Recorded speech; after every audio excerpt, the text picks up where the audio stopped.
Dit is de podcast van Omroep Friesland. Noordwien. Met Willem de Vries. Kom verder.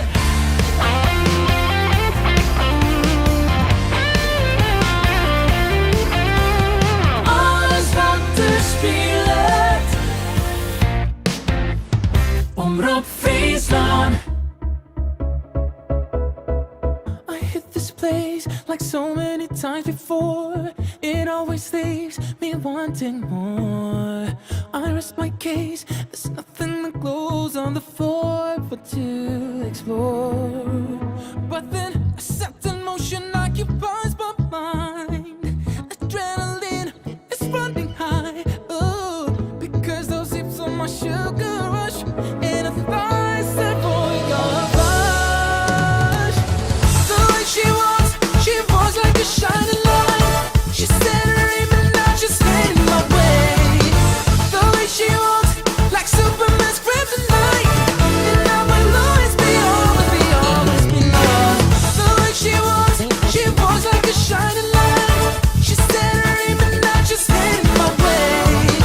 The way she walks like Superman's kryptonite. And I will always be lost.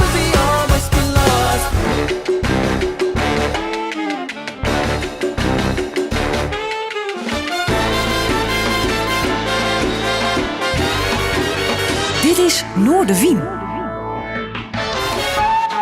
Goeie, en welkom bij Noordwien. Je hebt met mij een bijzondere gast aan de tafel hier in het Omroep Friesland Café. Het is een echte muzikante, maar ook op haar LinkedIn-pagina zocht. Dan neemt ze zichzelf muziekprofessional en luisterdeskundige. Ik ken haar als songscrew, maar ook als een geweldige pianiste Corine Staal. Morris, best welkom. Nou, dankjewel. Wat een eer dat ik hier mag zijn. Wat een eer dat je ons komen was, want toen gist al een hele tijd mij als muzikant. Ja. En dan geven jullie wie weinig goed praat. Maar ik mag toch even naar die, wat is een luisterdeskundige? Oh, ik ben meteen met de deur in huis. Nou, dat komt eigenlijk van de laatste coronajaren. Dat ik mij heb ingelezen en ben ik gaan inleven in hoe het is als je niet serieus genomen wordt. Kijk, ik ben natuurlijk visueel gehandicapt. En ik ken als geen ander dat je niet serieus genomen wordt. En ik ben vrijwilligerswerk gaan doen. En dat is bij een telefonische hulpdienst. En zo 1 en 1 optellend kwam ik er gewoon op uit dat je... Ik heb natuurlijk een goed gehoor, ook als visueel gehandicapte, maar ook als muzikus. Heb ik mij toegelegd op een programma maken waar ik mensen in kan vertellen hoe je eigenlijk met elkaar om zou moeten gaan. En ook de verschillen en de handicaps anders zijn. Hè? Dat is natuurlijk een heel ding, hè? In deze tijd. Mensen die anders zijn. En op die manier ben ik me daarin gaan verdiepen. En heb ik verhalen uit mijn eigen belevenissen. Van flaters, maar ook gewoon leuke anekdotes. En liedjes.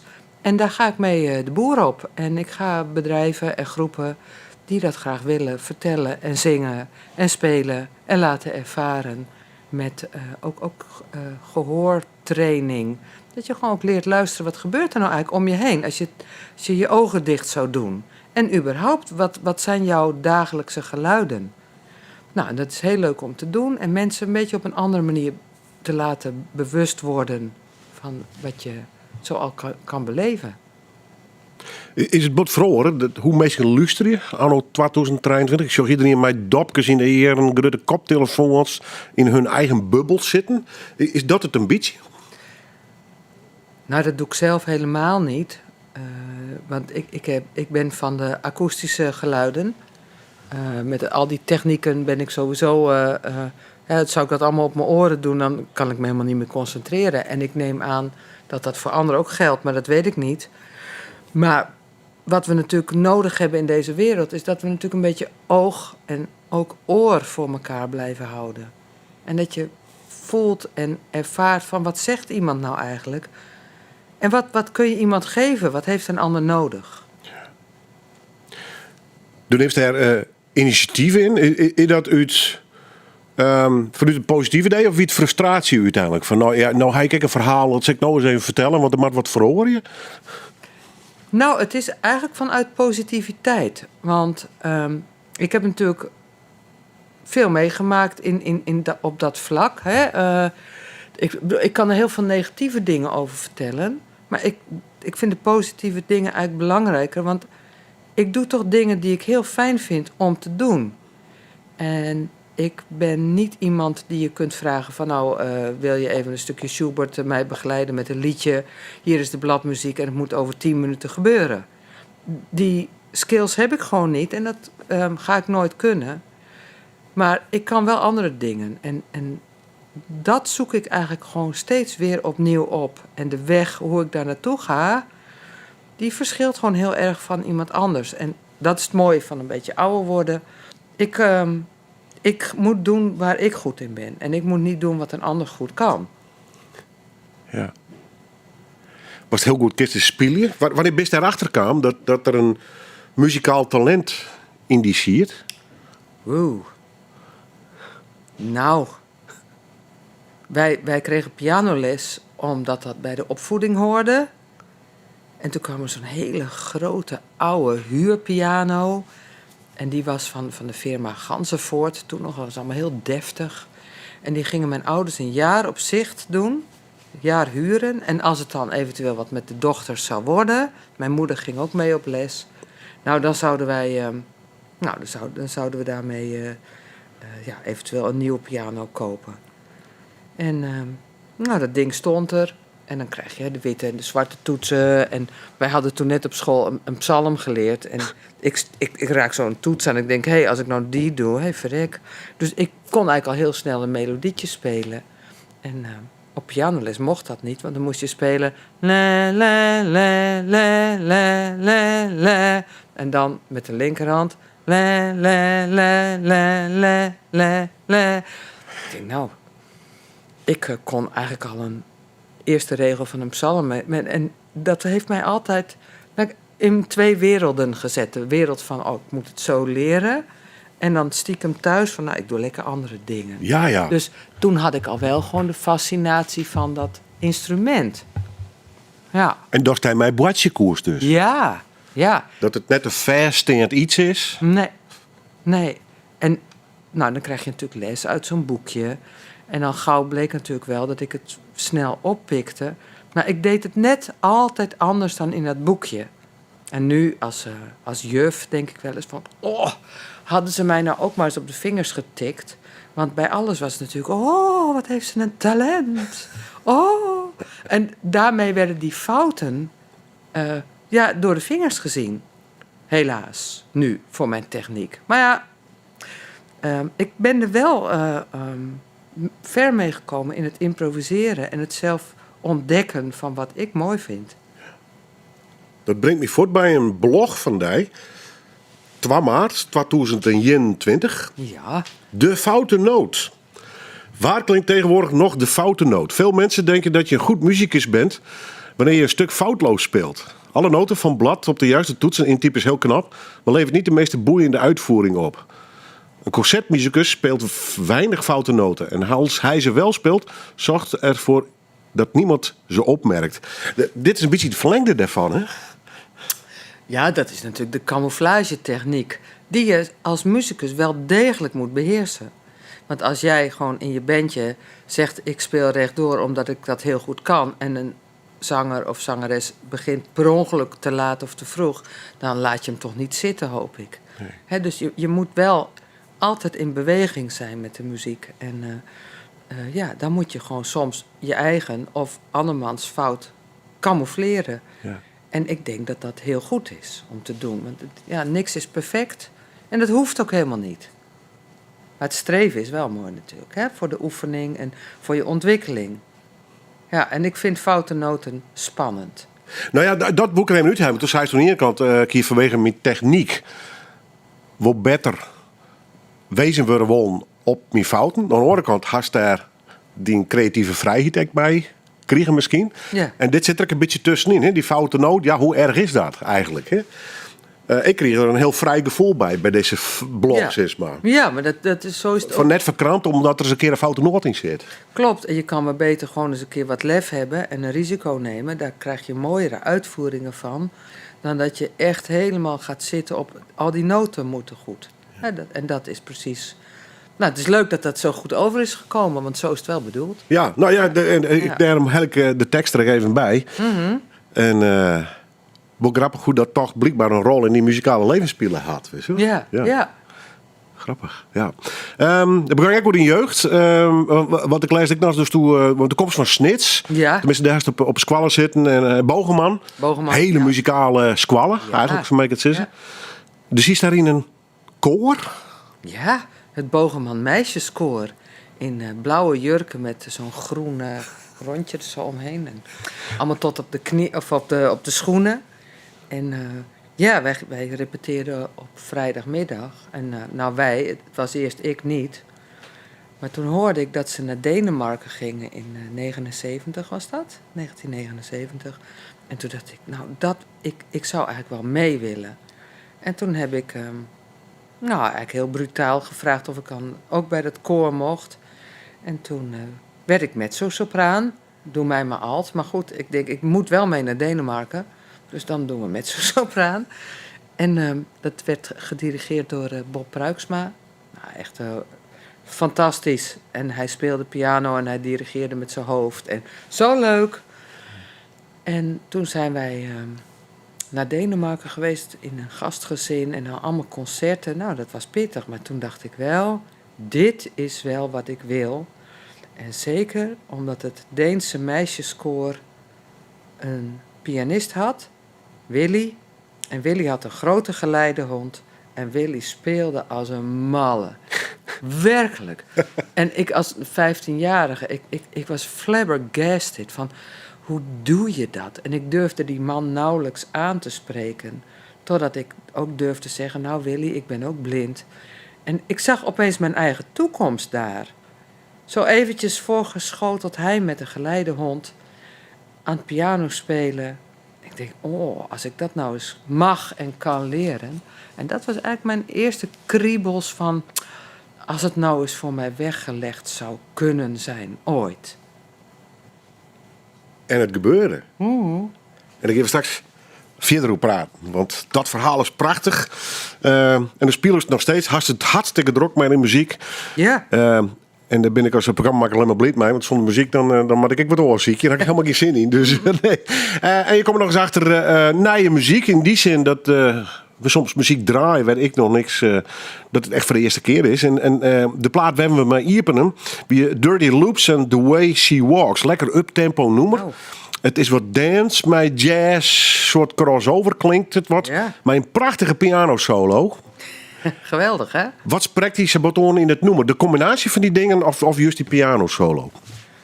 Nou, de virtuositeit, die ik zelf nooit zal behalen, maar gewoon een bovenmatige bewondering heb ik daarvoor. Hoe die mensen dit in elkaar zetten. En het is eigenlijk net als de schaatsers die ieder jaar weer sneller schaatsen. De hardlopers die ieder jaar weer sneller lopen. Dat is met die muziek ook nog steeds... Ze zijn niet uitontwikkeld. En die jazzvorm is nog steeds in de popmuziek. En ik vind het zo leuk van dit soort muziek dat ik onderweg wat te luisteren heb. En ik word gewoon helemaal overspoeld van wat gebeurt er nou weer.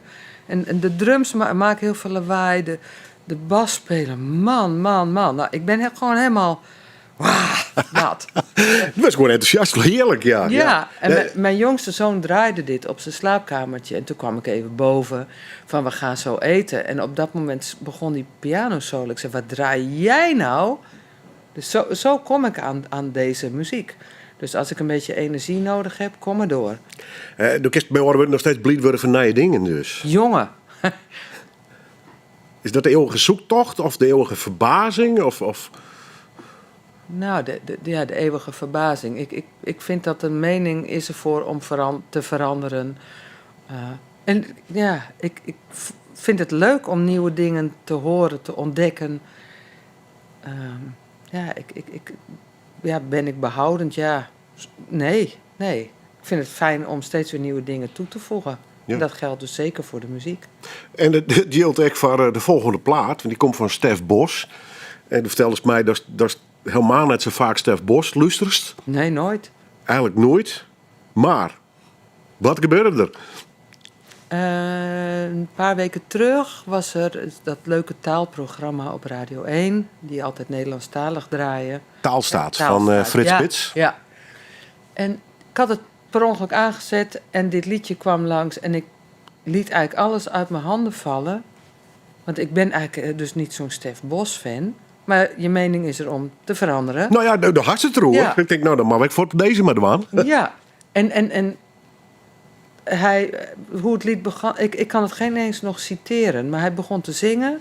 En het is een hele zoete, mooie song. Ook verder niet heel bijzonder.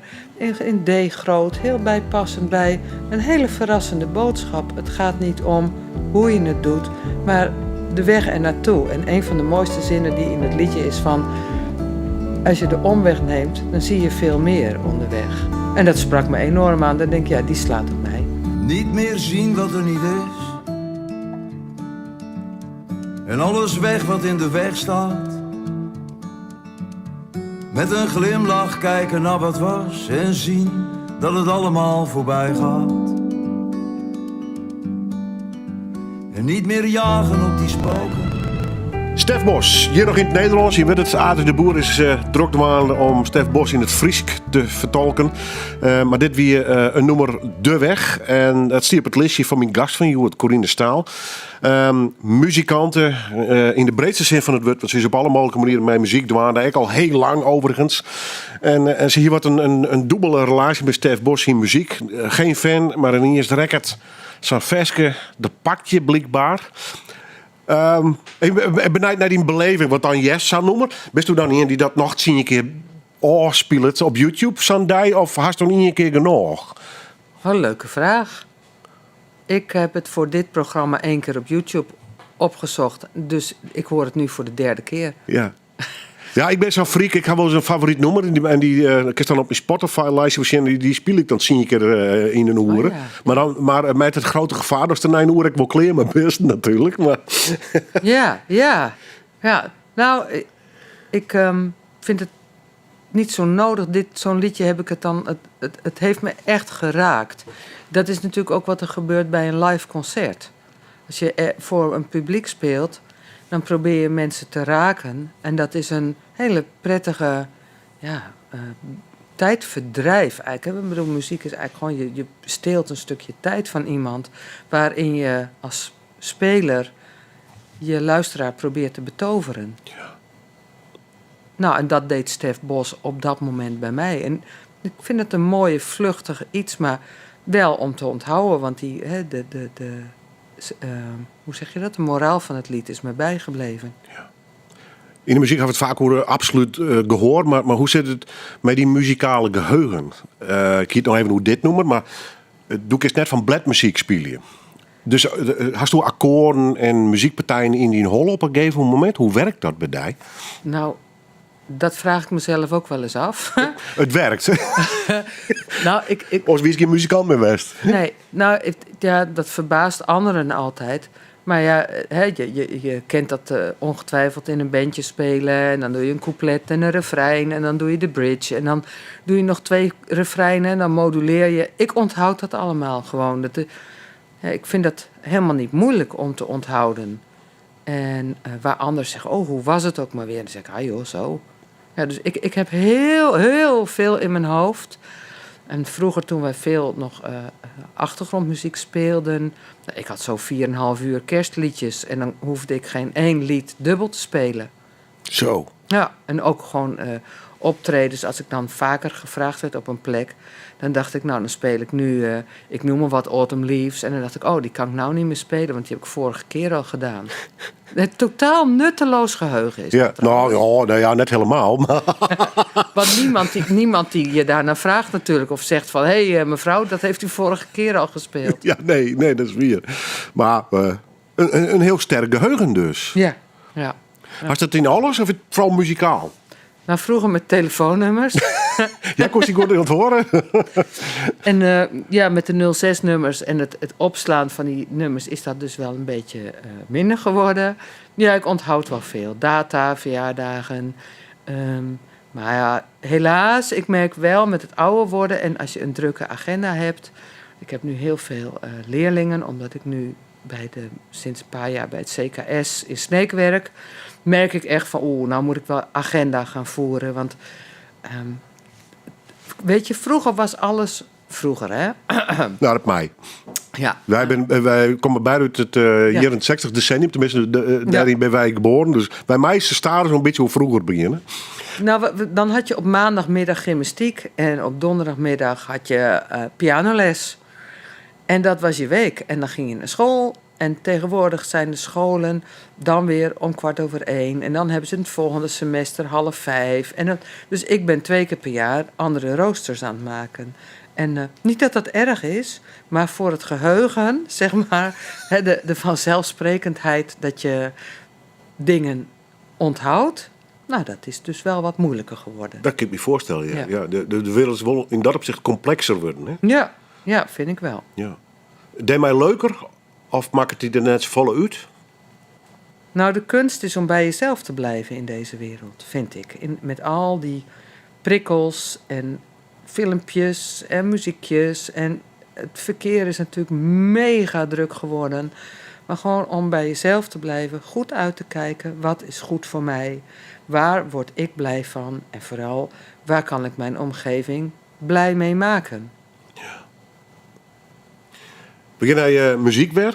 De cd laat je van Minoors. Frederike Kleefstra, Corine Staal. 100 keer die naam is een album van al een behoorlijke tijd verlien. Ja, die gearwerking bij Frederike. Daar doe ik bij een heel soort mensen gearwerken. Maar Ja. deze is wel als bijzonder te omschreeuwen, denk ik. Hier staat zo. Nou, vooral dit album. Want dit hebben wij helemaal samen, zonder subsidie, in elkaar geknutseld. En teksten gevraagd aan diverse Friese tekstdichters. Boukje Wietsma en Gini Bastiaans. En nou, nog een oude van, hoe heet ze, Tini Mulder. En zo staan er nog veel meer op. Benny Huisman niet te vergeten, die ons altijd voorzien heeft van prachtig materiaal. En dat zijn we gaan vormgeven. En ik heb de composities gemaakt. En dan ook in samenwerking, hoor. Want Frederike kon ook tegen mij zeggen, hoor eens, dit is te hoog, dat kan ik niet. Of dit is te jazzy, dat wil ik niet. En ik kon zeggen, je hebt een mooie hoge stem, dit kun je wel. Dus dit was wel echt een muziekbattle tussen ons beiden. En waarin we allebei heel kritisch zijn geweest. Maar dan ook het resultaat is gewoon, ja, weet je, als je misschien nog 100.000 euro meer had, was het misschien nog wel weer beter of anders geworden. Maar dit, wat het nu is geworden, is voor ons een hele mooie resultaat. En heb ik ook kunnen doen wat ik in muziek zo mooi vind. Een gevoel bij een tekst. En daar komt steeds een andere invalshoek, een andere kleur bij. In de vorm van de bas. En dan een sopraansax. En aan het eind een tweede stem en een strijkkwartet. En dat is wel de manier van muziek maken, schrijven. Dat je iemand echt gewoon een beetje meeneemt. Gewoon de tijd doet vergeten, iets doet beleven. En hopelijk ook iets positiefs meegeeft. Het album is intussen meer dan 20 jaar oud al. Ah, ja, man. Ja, Ja. die houdt geen skoft. Nee. Tinkst, werkest en spelers eigenlijk nog steeds zo? Of is er in die 20 jaar toch ook wel een product verloren?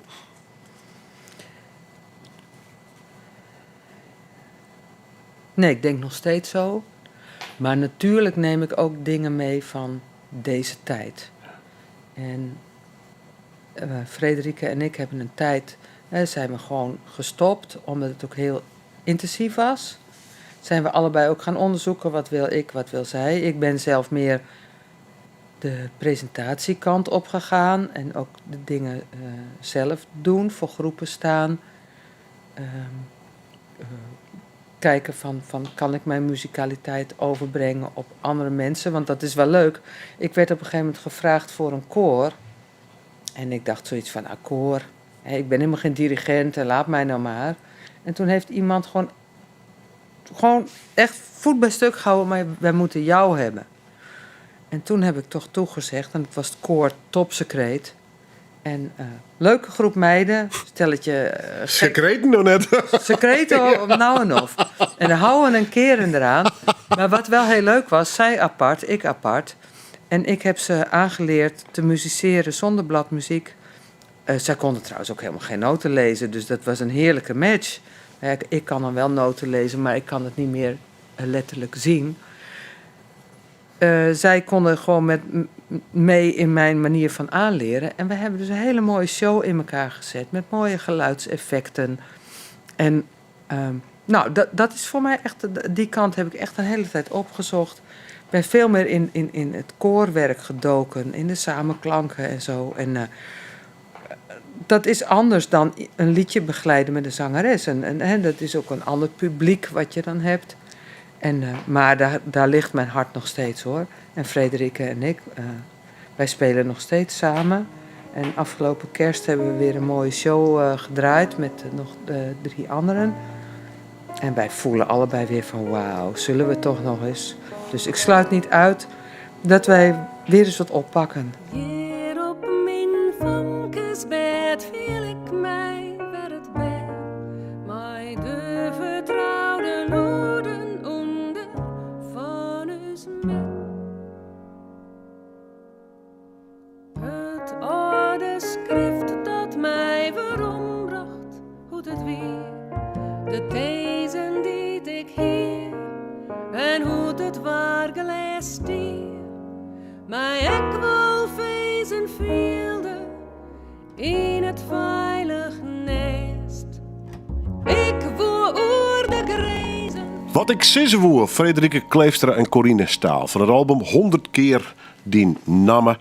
En Corine zit hier bij mij aan tafel. En ik heb Frederike absoluut nog een keer uitnodigen. Want die had een verhaal, een muzikaal verhaal. Hoe lust het je naar, Corine, 20 jaar na dato? Nou, nog steeds trots. Kan ik me voorstellen. Ja, en ik sta er nog steeds achter. Ik zou nu wel denken van nou, die basinzet kan daar nog iets harder. Die saxofonist zou iets op de achtergrond mogen. Dus ook mijn oren gaan mee met de tijd. Of dat je er anders over denkt. Maar dat ben lietse details. Ja, maar gewoon... de porté van het stuk ben ik nog steeds... sta ik achter. Ja. Mooi, ik denk, goh, mooi in elkaar geflanst is niet het goede woord. Maar mooi gemaakt. Ja. Ik kan niet zo gauw van mezelf zeggen dat ik het heel goed vind. Maar... Hoeveel van dit soort projecten... Had je een product van dit soort projecten dienen of net? Ja, ik kan ze nu niet allemaal even opnoemen. Nee, dat vreeg je. Nee, maar dus ja, ik heb wel het nodige gedaan. Ja. Maar ik in dit geval van A tot Z eigenlijk het hele verhaal. Ja, ik heb wel een project ooit, een filmproject opgezet met ook liedjes en een verhaal en een decor en een regisseur. En met Benny Huisman zijn theaterprogramma's. Ze hebben natuurlijk allemaal vormgegeven met z'n allen. Met Denise Rivera. Een van de laatste dingen waar ik ook heel intensief aan meegewerkt heb. Dat ze trans moet ik zeggen, wilden ze in een soort luisterlied, new age, jazzy setting hebben. En dat hebben we gewoon samen helemaal vormgegeven. Ja, wat ook die naam zit bij een heel protte projecten en vestjes, maar werd mij omgekeerd van, vind je dat leuk om het eigenlijk van A tot Z helemaal deel te zetten, organisatorisch, qua invulling. Er is natuurlijk in dit geval ik met Denise en 20 jaar geleden bij Frederike zitten. Van hoe zullen we dit te zien? Dat kon themarie, wil je iets verspreken. Ja. Dat gaat wat verder dan in partijtje inspelen. Klopt, ja. Maar dat kan ik ook niet laten. Ik moet me ermee bemoeien. En dat is eigenlijk onderliggend de vraag, Is dat Corine Staal? Van ik mag me er wel mee bemoeien? Ja, ik moet me er wel mee bemoeien. Maar horen we er een goed gevoel bij haar dus. Ja, maar het is ook heel fijn als je ermee bemoeit en er gebeurt iets en dat iemand anders zegt, oh, dat vind ik wel een fijne verbetering. Het is niet alleen maar dat ik het zo nodig beter weet, Want ik ben ook iemand die gewoon wel roept. En dan kan een idee soms ook... En dan kan iemand anders ook zeggen... joh, helemaal niet een goed idee. En dan denk ik, oh nee, is ook zo. Maar als je niet komt met ideeën... en de creativiteit niet stroomt... dan blijft alles ook wel een beetje saai. En ik hou dus wel van een gokje nemen. Ja. En ik heb ook met wel jazzbandje... heb ik ook gewoon een prachtige cd opgenomen. En ja, dan hadden we maar een beperkte tijd om het op te nemen. Ja, dan is het van hoe ga je in... Nou, wat was het? 4 studiodagen zet je een album neer. Nou, dat is een kunst. En dan moet je wel gewoon ideeën daarover hebben... want anders dan kom je er niet. De naam vallen al even. Frederike Kleefstra. Maar we haast netwerken trouwens overigens. Denise Rivera. Maar ik wil Monique Bakker, Pieter Wilkes, Gurbe Douwstra. Als ik nog wel even trok hier. Al je Friesland. Hing het heel bot op Friesland? Wordt dat onbelangrijk? Nee, helemaal niet. Is het gewoon toeval in dat opzicht? Ja, gewoon erin gerold. En gewoon blij geweest met wat me is overkomen. Ja.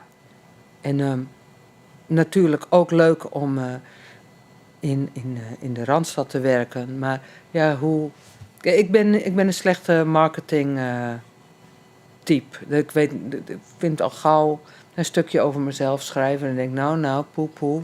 Doe maar een beetje minder. Ja, ik kan het niet zo goed. En ik heb nou trouwens wel afgelopen half jaar... een geweldig Jules de Korte project. Als koorzanger heb ik meegezongen. En ben ik overal en nergens met een mannenkoor meegegaan. Veel van geleerd. Maar daar was ik zelf helemaal niet de hoofdrolspeler in verre van. Maar dat vind ik dus ook heel leuk om...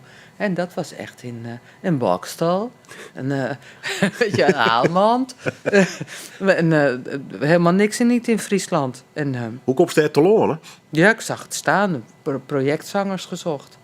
Dus toen dacht ik, nou, geef me op, een coronatijd. Ik denk, nou, ik wil wel wat doen.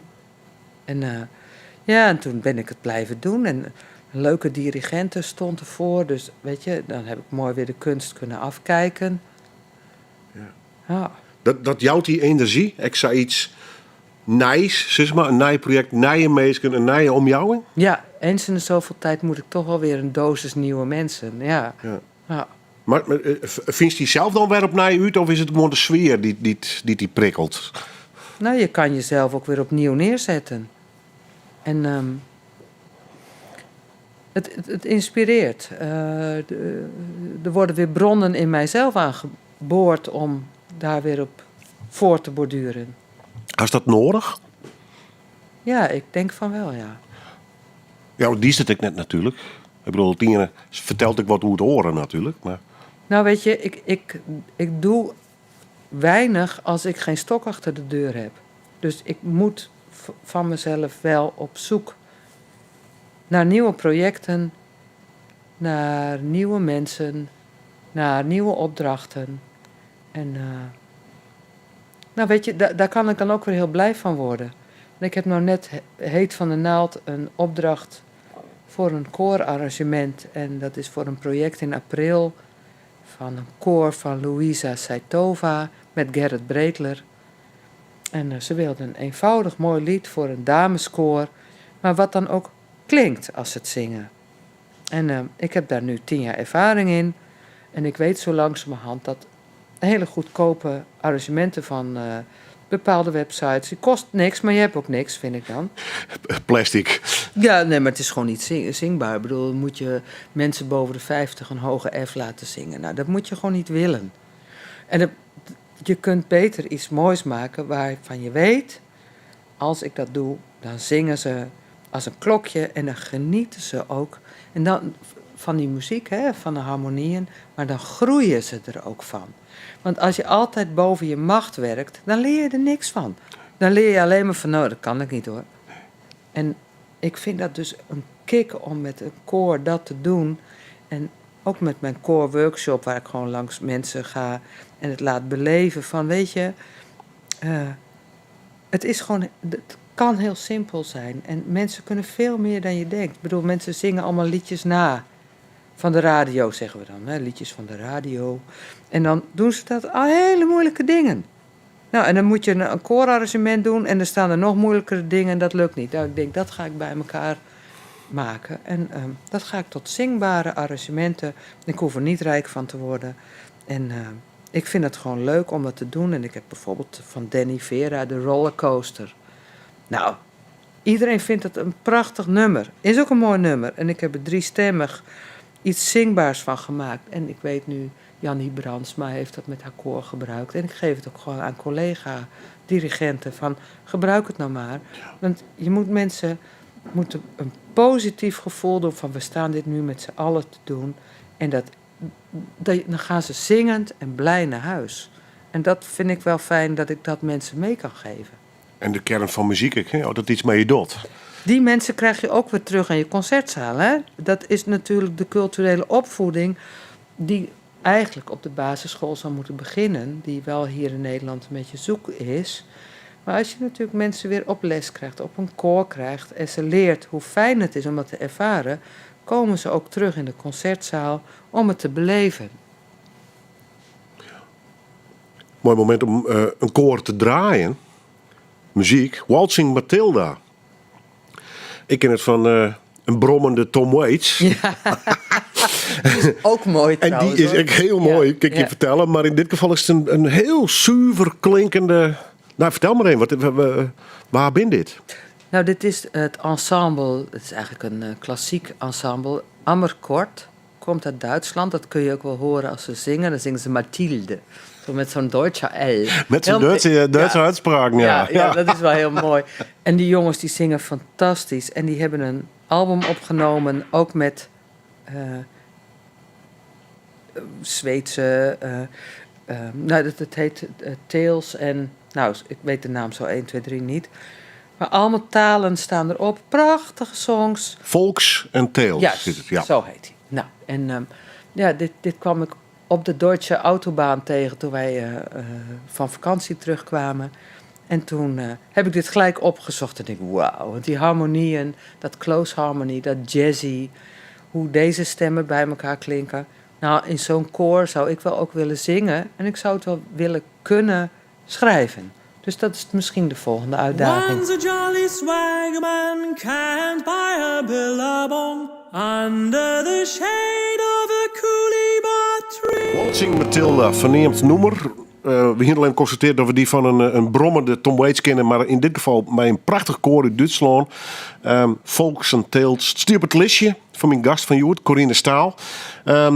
Dat het oer er laatst weer op zit trouwens. Maar we draaien nog hier een muziekstuk wat zij heel mooi vindt. Ja, het is de horrorvraag, Corine. Ik weet het, om een muziekliefhebber om 5 platen te vregen. Ja, dat kan er wel 50 worden. En 50 is not kwart misschien. Ja, dit is wel heel mooi. Het is zuiver. Het is heel wat afgewogen, heb ik het idee. Het is mooi in balans, dit, hè? Ja, ja. Is dat wat er dijken oorspreekt? Of juist door een heel oorstuk eigenlijk? Met oren erend, zeg maar. Nou, wat ik hoor, ik ken het liedje van Tom Waits, hè, wat je zegt. En Ja. Rod Stewart heeft het trouwens ook nog eens gedaan. Ja. En dan is gewoon het liedje. En deze mannen, die maken er opeens een andere wending zit erin. Hè? Een andere harmonie.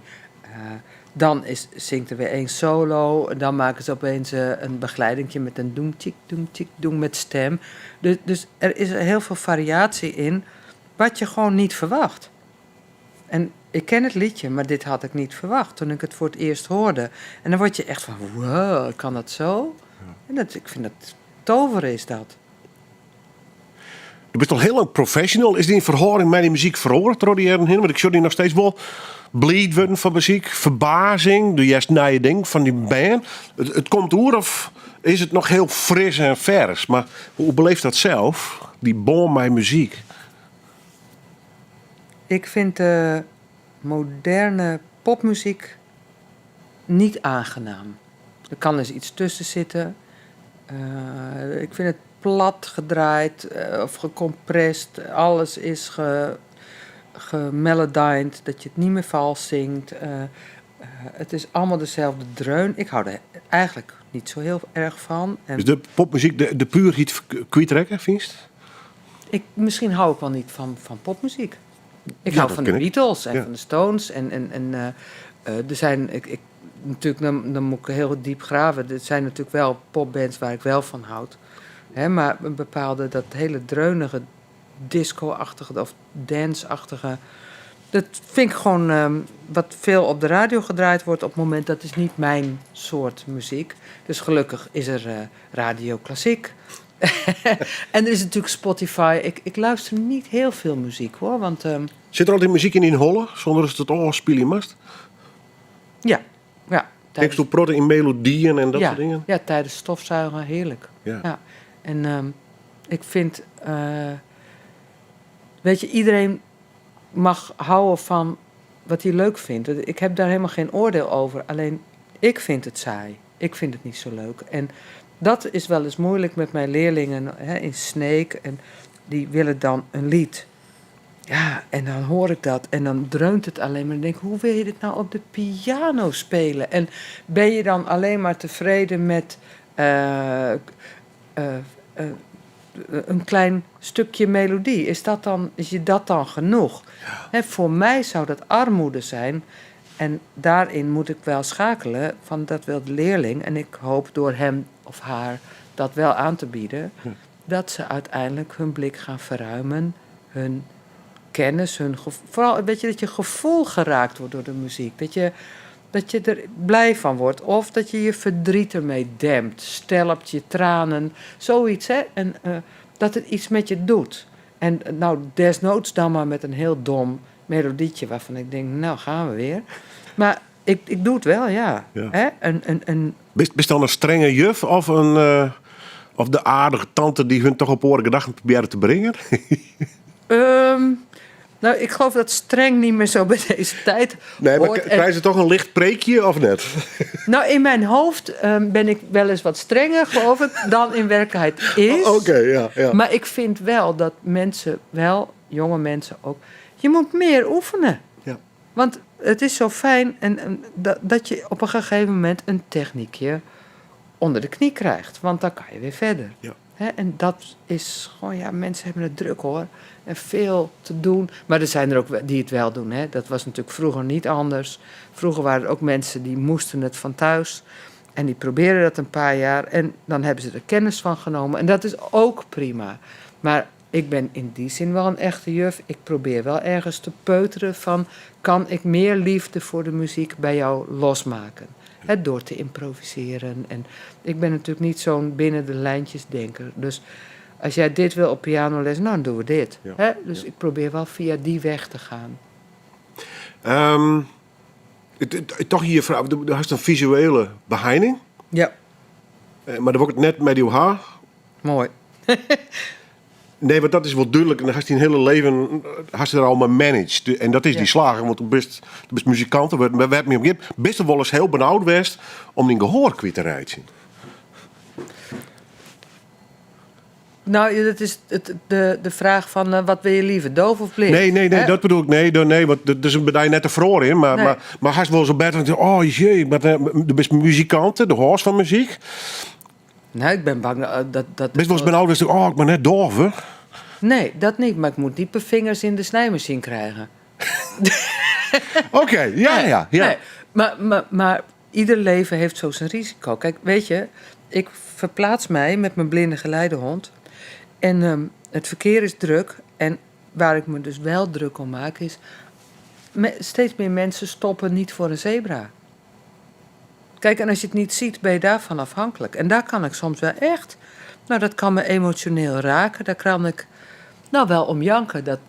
Dan denk ik, jeetje... oversteekplaatsen die heringericht worden... waar geen markering is, geen vluchtheuvel meer...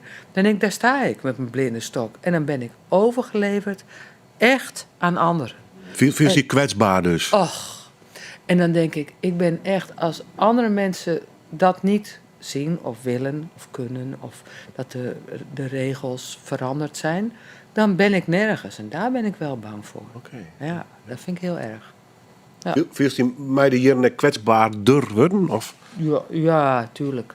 Dat is natuurlijk als kind en ook als jongeling. Dan spring je overal op en dan doe je alles. En nu denken we eens, nou... Vroeger ging ik ook schaatsen. Maar dat doe ik nou niet meer. Weet je, je moet het niet opzoeken. Nee. Hè? En risico's nemen. En ik bedoel, die doe ik genoeg, risico's. Maar ja, dat is mijn angst wel, ja. Dat er iets gebeurt waar ik zelf... Nou, dat ik het goed genoeg doe. Ik heb wel eens een autorijles gehad. Ik wou altijd nog eens een keer autorijden. Nou, best. Ik in die auto, achter het stuur, rijinstructeur ernaast, hartstikke mooi. En op een gegeven moment had ik gewoon het besef van... ik wil dit zo goed doen. Maar dat kan helemaal niet. Hoe goed ik ook mijn best doe, dit kan ik nooit. Nee. En dat is een goede les, want je moet doen wat je wel kan. En dat is dan wel eens... Dat is wel eens angst dat dan conflicteert in mijn zijn. Ja. Ondertussen, drok, mij van alles. Yep. Wat speelt er op dit stuit? Ik ben... Je had een prodeles, de Bugeliers koren. Ja, ik ben met die koorarrangementen bezig om ze op bladmuziek te krijgen. En ik heb over, even kijken, 19 februari aanstaande in Sneek in het atrium in de Noorderkerkzaal, waar die enorm onwijs mooie vleugel staat, mag ik een concert doen samen met zangeres Jannie Brandsma. En ze hebben ons gevraagd of wij een soort van jazzy Valentijnsconcert willen geven. Nou, superleuke opdracht. En er zijn al heel wat kaarten verkocht. En er kunnen nog veel meer mensen bij, heb ik gehoord. En wij zijn druk aan het oefenen. En dat gaat echt heerlijk. Ik vind het live spelen is toch gewoon het leukste wat er is eigenlijk. Ja. Nog een plaat, nummer, toen ik het uitdrukken was, van die listje. La Comparsa. Wat is dit voor stuk? Het is wat jazzy? Ja, het is nogal jazzy met Latin invloeden. En de pianist heeft een geweldige techniek. Nou, het is net of hij gewoon zo geboren is. Weet je, je hebt mensen die zijn gewoon... En die kunnen gewoon dat. Nou, en dat is gewoon, dat is echt wat mij betreft de top uit de jazzmuziek. Ik had dat ook wel graag willen kunnen. Alleen nu ben ik zover, ik kan studeren tot een onsweg. Maar dit wordt hem niet. Maar daarom des te meer reden om er zo vreselijk van te genieten. En dan denk ik, goh, hoe krijg je het uit je vingers? Zo mooi. En mooi de mix van Latin en jazz. En daar hou ik heel erg van. Het samenspel van de drummer en de bassist. Ik ben natuurlijk ook altijd dol op basspelers. Ja, de beste ben je trouwt, hè? Ja. En dat is ook leuk om samen... dat is ook het leuke van mijn oets. Om samen te musiceren. We hebben veel gedaan. We hebben hetzelfde soort oor. En om jazzy te spelen. Maar wat je zo meteen gaat draaien is echt gewoon... Ja, dat is gewoon de top. Oets Bousma. Ik neem toch zijn naam even. Ja, natuurlijk. Ja, verdient hij. Ja. Kon nog correct, want ik bedank die van een prachtige hoeren. Dank u wel. Nou, jij bedankt. Ik hoop die in de studio nog eens te treffen achter die vleugel die Jist heeft. Die hebben we correct opknapt, kan ik die vertellen. Oh, dus, mooi. Wij zijn er zelf heel tevreden over, maar du bent degene met de echte muzikale eren. En ik nou, graag. Ik kom wel. Tot de volgende keer wat mij onbelangrijk. Ja. En nog één vraag. La Comparsa, van waar is dit? Van Michel Camillo. Dank u wel.